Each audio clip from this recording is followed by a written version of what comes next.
Hey y'all, I wanted to make a quick video this morning because I spent a lot of my last few days trying to write out and make videos and make content that were helpful to understanding this concept of Sophia and reclaiming Sophia.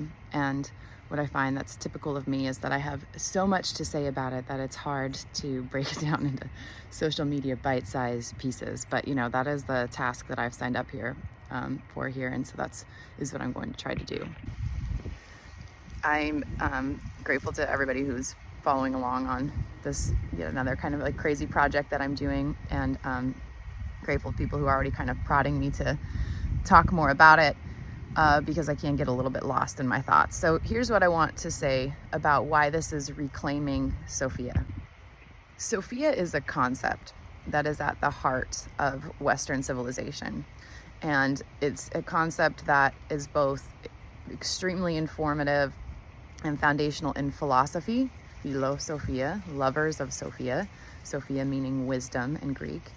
And it's also very embedded in religious culture, and you particularly see a kind of almost obsession with the concept of Sophia in the Gnostics and some of the more mystic Christian traditions, but it's certainly interwoven throughout all of Christianity. So an interesting thing about Sophia is that the concept is understood to be feminine pretty much across the board. And in certain times, especially with the Gnostics and things like that, we go so far as to personify the concept of Sophia. And so there's many pieces of art that show Sophia as a woman. And the Gnostics in particular are so involved with a kind of romance with the idea of Sophia, wisdom, that they write almost love letters, just extreme reverence and adoration and desire to understand. So here's what happens at the same time that we get this almost obsession with the concept of Sophia and this personification and like love and adoration with the concept of Sophia, both at the heart of everything intellectual. So religious and intellectual intertwine a lot throughout Western civilization, and both have a foundational understanding of the influence of Sophia, trying to understand Sophia. The feminine often is kind of understood as unknowable. Sophia is also understood as the animus mundi, sometimes the soul of the world. So the deep divine mystery, and also from the philosophical perspective, wisdom that we are trying to essentially kind of understand and explicate. So at the same time that this concept of Sophia is increasing in its centrality of the entire development of Western culture, the repression of women is also increasing. So we are actually losing the voice of women while we're almost obsessing over a concept of the feminine. And so what that means is that the whole concept of the feminine is coming from eventually just masculine sources. It's just speculation, essentially. So it's these very masculine voices, intellectual voices, and very masculinized institutions like academia and in churches, and they are essentially guessing at a certain point, speculating on what the feminine is. But what they stopped doing a long time ago is asking women. And they also separate themselves from earth-honoring traditions and naturally feminine practices, because those were considered to be pagan. And now as the church is growing in influence, paganism is considered sort of demonic over time. And so we hit a long period where there's no feminine voice, there's no female voices really in the church or in the intellectual world. And there's also a loss of feminine practices. So this is how we get this extreme version of Sophia. And this is sort of a similar thing that has happened in the Christian church with Mother Mary, of this extreme version of a singular sort of reflection of femininity as being very limited and kind of only showing up as this idealized version that a man in a church who doesn't know women very well might just wish femininity deeply was. So the big problem with that is that the feminine no longer represents the feminine. It no longer represents women or femininity in a real way, because it's limited to a version of women and a version of femininity that is endlessly nurturing and kind and patient and light and all of this. So what happens from there?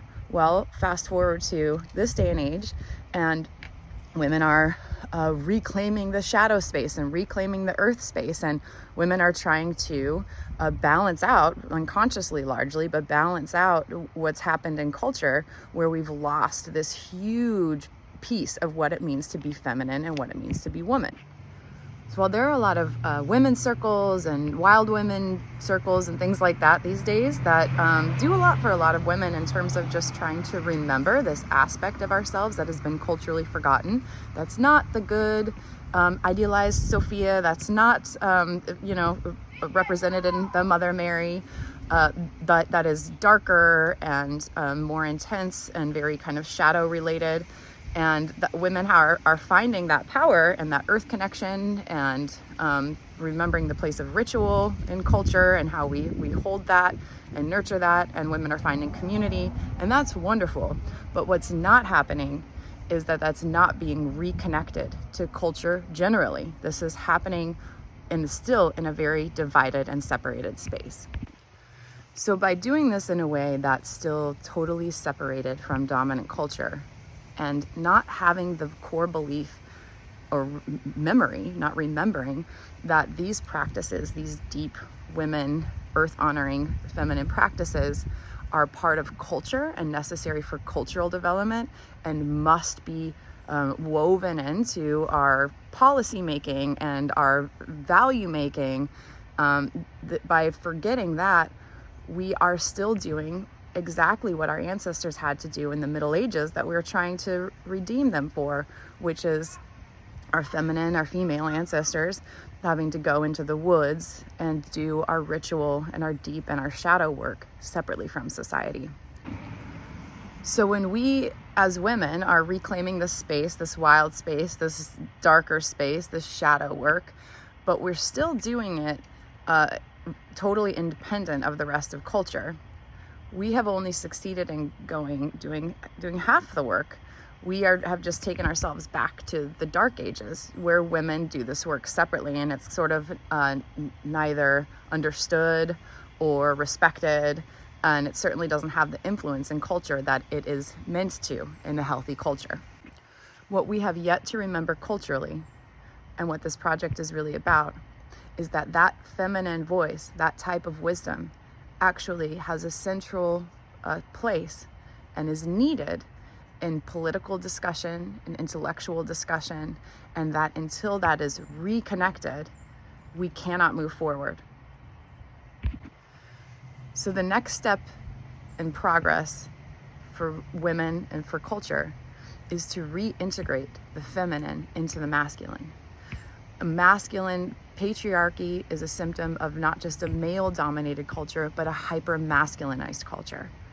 And it's been hyper-masculinized because even the feminine concepts are masculinized.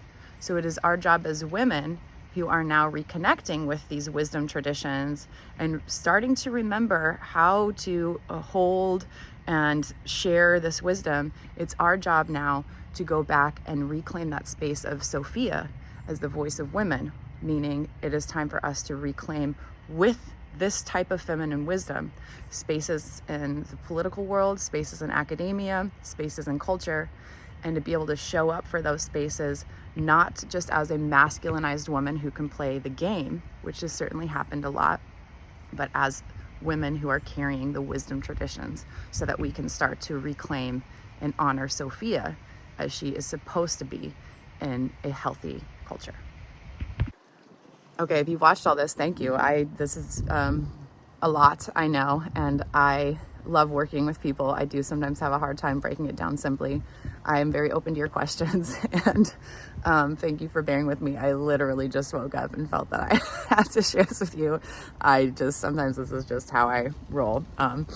So Sometimes I might have actually gotten dressed and brushed my hair, but not today.